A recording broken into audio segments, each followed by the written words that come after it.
Sasonwabile isizwe esimnyama sikwamlebese. Sasihlutha isizwe sakowethu abantu bedushuza. Wawuncumile umhlaba, uhlihlizela yindyebo. Zidlobile izilwanyana, zidlamkile, zisidlutyani endle. Lilihle ilizwe, lichuchuma bubutyebi bendalo. Kwenzeka ntoni na sesidada kwintlupheko nje? Enyanisweni thina midaka singodludla nazo. Ewe, abaninzi basola ingcinezelo kuba yasohlutha umhlaba nemfuyo, sasala siziimpula zikalujaca. Isithwakumbe sikaNongqawuse naso saba negalelo elikhulu kwintlupheko eyathi yambathisa isizwe sakwaXhosa. Kodwa ke sedlula apho, saza sayolelwa kukukhonza nokusebenzela abanye. Ekufikeni kwempucuko nemfundo, salahla undalashi, sadludla neenqwelo ezintsha. Siguquke sangamavila azimisele ukuphuma into ngomlomo, sixelise izidalwa nezidodo, zona zithetha zithe daxa phantsi. Intlupheko iziswa bubuvila nokufuna ukwenzela. Ezi ke zizifo ezibini ekucaca mhlophe ukuba thina midaka zasosulela, zanamathela, zendela, kwaye kunzima ukunyangeka kuzo. Saphuncukana nobuntu, sasala sizizilwanyana ezingoohlohle sakhe abadiliza isizwe endaweni yokusakha. Amasiko nezithethe. Saba ngabelungu kusenina mzontsonto. Yizani sinqweme ze kuthi qwenge. Naba abantwana bethu bejikilela amasiko abo sijongile. Iqhawuke phi na imbeleko msikaPhandlo? Ingaba siyavuma ukuba ukufa kusembizeni? Abakhuliswa sithi na sibaguqule bafane noondlebe ezikhanyilanga? Ayisithi na abathi kubo inkcubeko nempucuko kukusikhupha ngeempumlo, ucondobe, uxelomedeme? Singabanyola na sibakhombe ngomnwe sithi ngabo abazenze unompucuko? Khawukhangele, nantso intombi emnyama iziqhayisa, igaxele ilokhwe emhlophe kuba kaloku iyatshata. Wakhe amaxhaka umyeni ecaleni, uzingca ngeblack tie.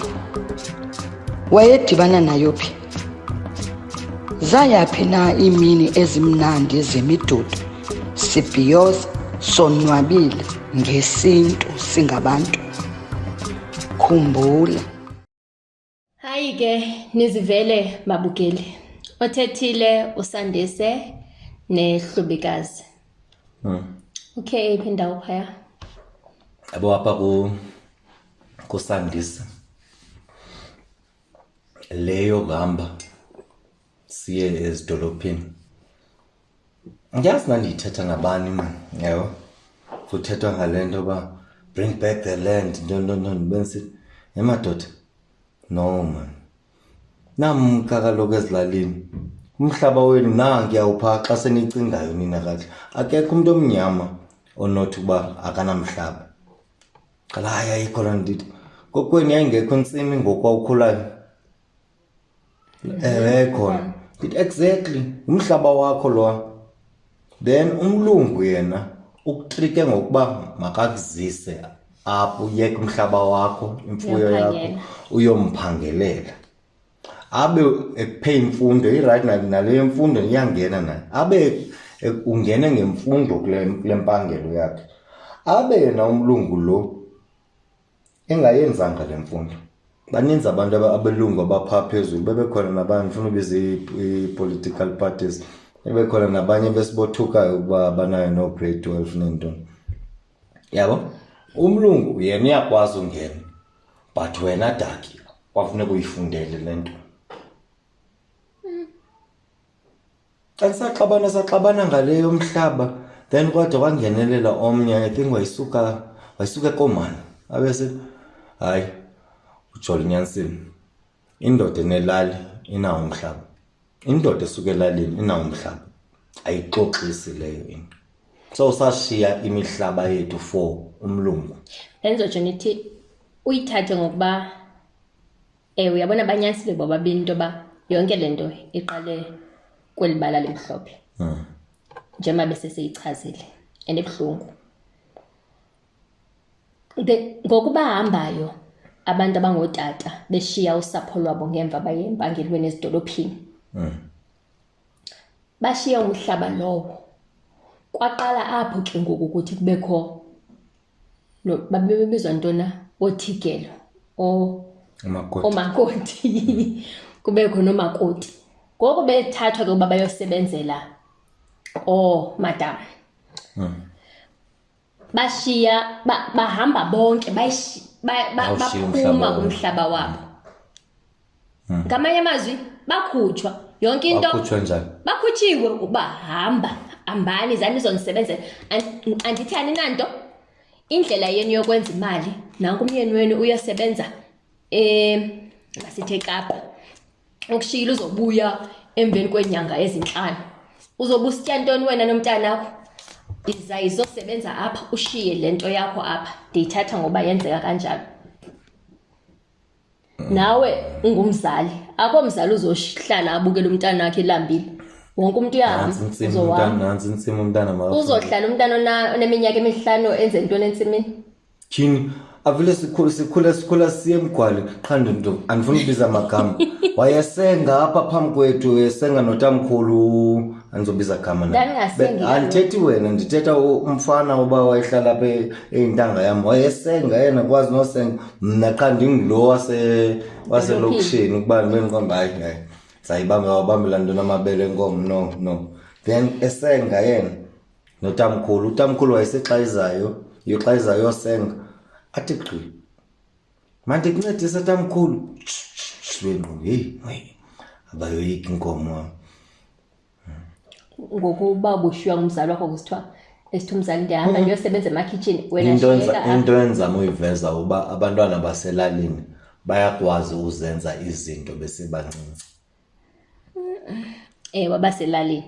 Thetha ngaloo nto lo. Ngalo xa uyicinga into ba sonke sisuka ezilalini. Okhokho nokhokho bethu basuka ezilalini. Kuba kwenzeke yonke lento yabantu bamhlophe saphelela ezidolophini. Kodwa ngitho nasebantwini ndithiwa umuntu athi ba andinalali ndithi hayi akekho into ngenalali. Akekho ngenalali. Ayikho le ndiyithethayo. Rumba nzulu. Uzawuzazi ba usuka phi. Ayikho loo nto leyo. Hayi ndikhulele elokishini, umama wakhulele elokishini, utamkhulu wakhulele elokishini. Yes ngiyavuma. But then khawuphinde uyorhumba nzulu. Utamkhulu wakho usuka phi? Usuka phi yena? Abe utamkhulu wakhe esuka phi yena? Hayi. Mene yazi uba umnqamlezo uthetha ukuthini? Mna ndiye ndabona somewhere kwenye indawo, ngibone kwenye indawo kusithiwa umnqamlezo umele ukufa. Ukufa kaYesu. Ngoku kwathiwa kutheni siwujingisa emiqaleni yethu xa umele ukufa. Into zenu hayi.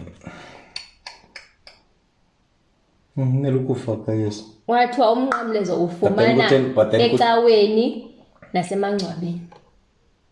Hayi manakile.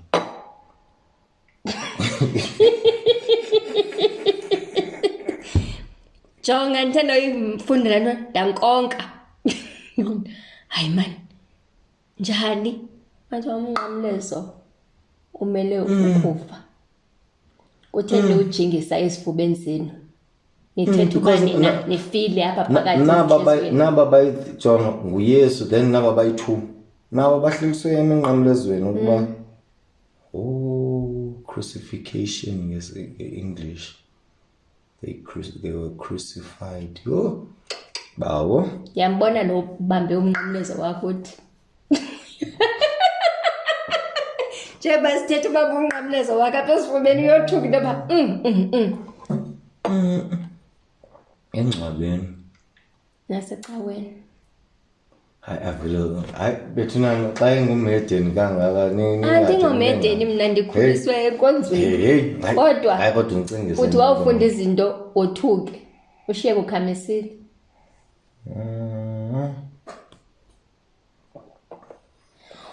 Bendike ndanencoko ke nomnye umuntu.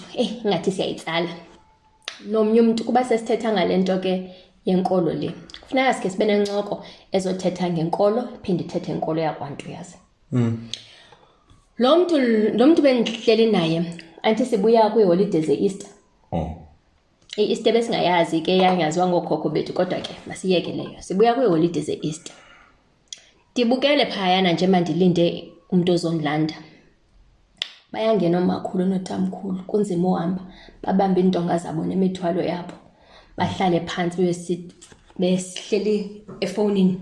Ngebani dilapha ndilinde ibhasi izondilanda siya inkonzo enkulu. Bengolesine ngoku. Inkonzo enkulu. Siya khona kaloku siyobethelela uYesu emnqamlezweni. So mhlawumbe inyawo kaloku. Kuyohlanja inyawo uzobethwa emnqamlezweni siphinde simvuse sawubuya emveni koko. So Thursday yoxoxa ngolwesine yoxoxa amatyala mos ne. Ndababukela omakhulu bethu nqo. Kuyabuzwa uyiphethe ipilisi zakho makhulu uziphethe into zakho. Ndibajongile ifike into engqondweni yami ba ngomakhulu bethu aba notamkhulu bethu. Bonke aba balapha bamnyama. Bonke aba baya pha kule nkonzo enkulu bamnyama. Nathi silungiselela uyakhona. Siye enkonzweni. Baphi aba bamhlophe? Kutheni bona bengayi kwinkonzo ezinkulu? Ngabe basifakileyo apha. Kutheni bona kaloku bebuyele umva bengayenzi into sizenzayo? Hayi. Yabe ndithetha nalo muntu uzondilanda ngalonto ba baphi bona naye wabesithi yilento ndizibuza yona nami afa kuba kaloku sithi abaphambili esaqonqa endleleni bangapha belungu baziyo qonqa baba khona xa kulate bangaphi belungu bekulate lakela xesha bangaphi andibazi kodwa ndidla ngobabona. Kutheni uzenza la cousin wethu wayesithi eqonqa kubikho belungu?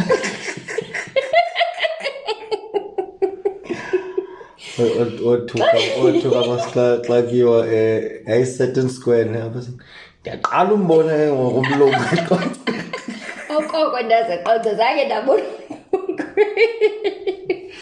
Masibuyele.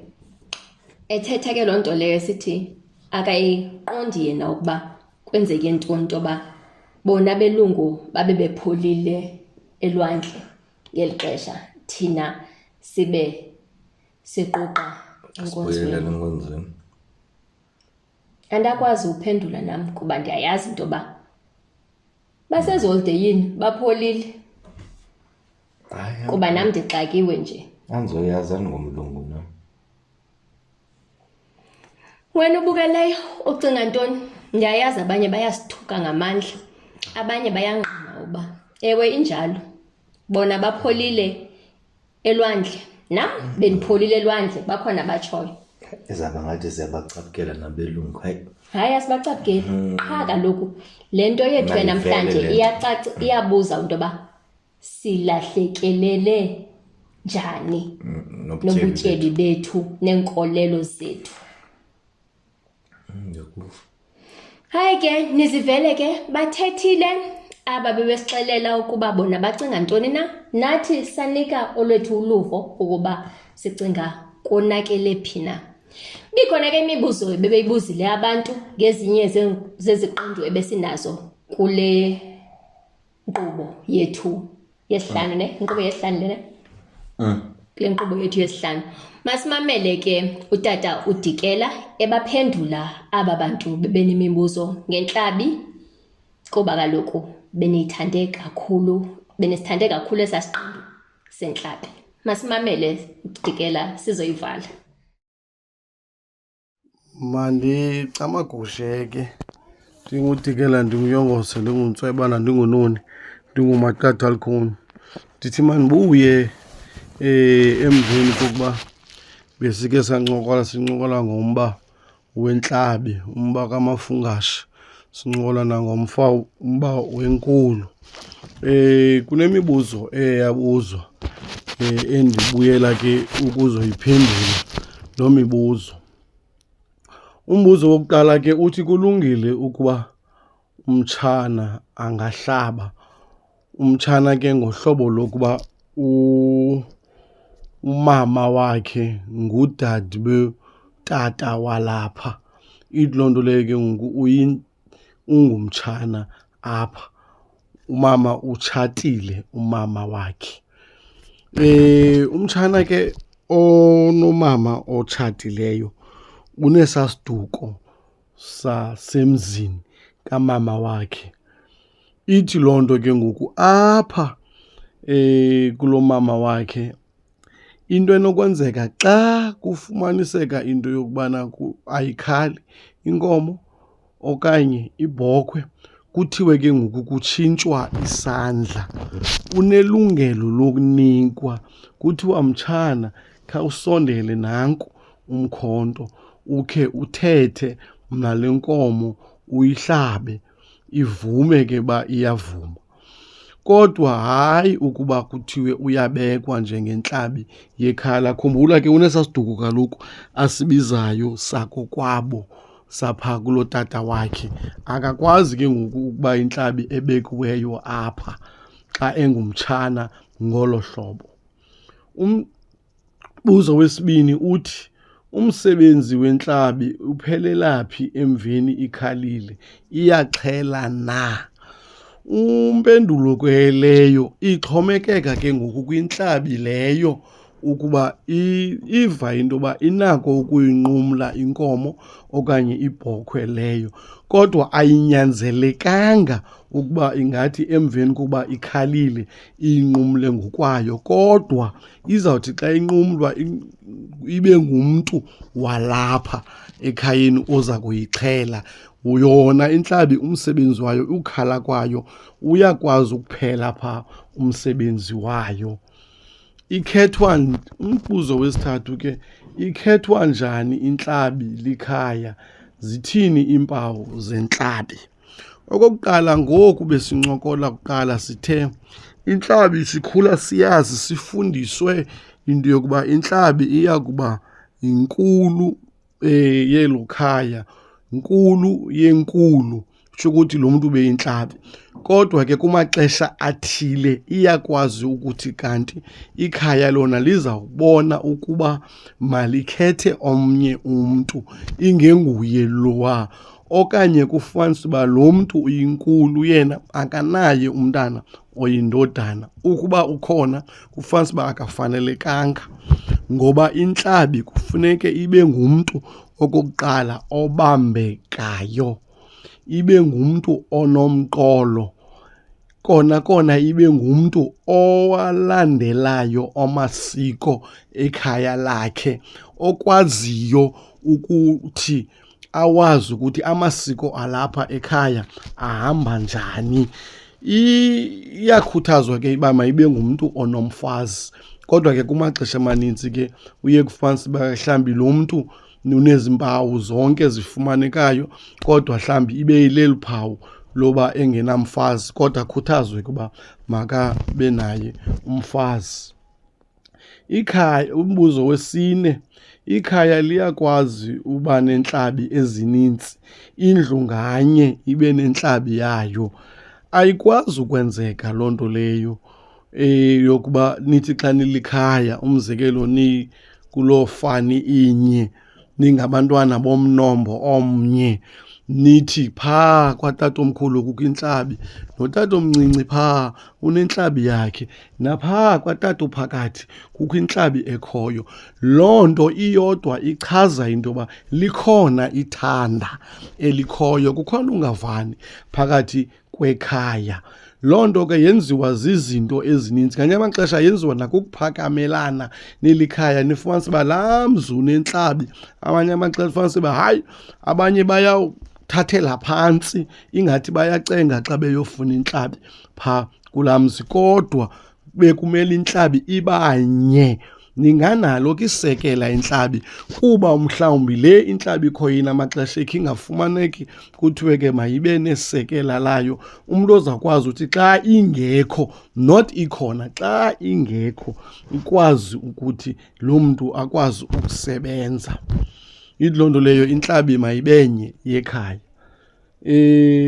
Ingaba umbuzo wesihlanu, ingaba yinyaniso xa kuthiwa umntu owakhe wabanjwa akakwazi ukuba yintlabi?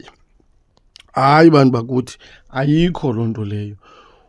Umntu uyakwazi ubanjwa aphume etrongweni, kodwa before abe kanti uyaphinda uyaqala usebenza imisebenzi ungumntu okufuneke esetyenziwe yena, ahlanjwe ahlanjululwe nanjengomntu ebengene etrongweni. Kodwa ukubanjwa komntu ayithethi ukuba akanokwazi ukuba yintlabi. Ngamanye amaxesha ke abanye abantu babanjwa bengakhange benze nto, but abanjwe umntu ayolala etrongweni sele enze into phofu.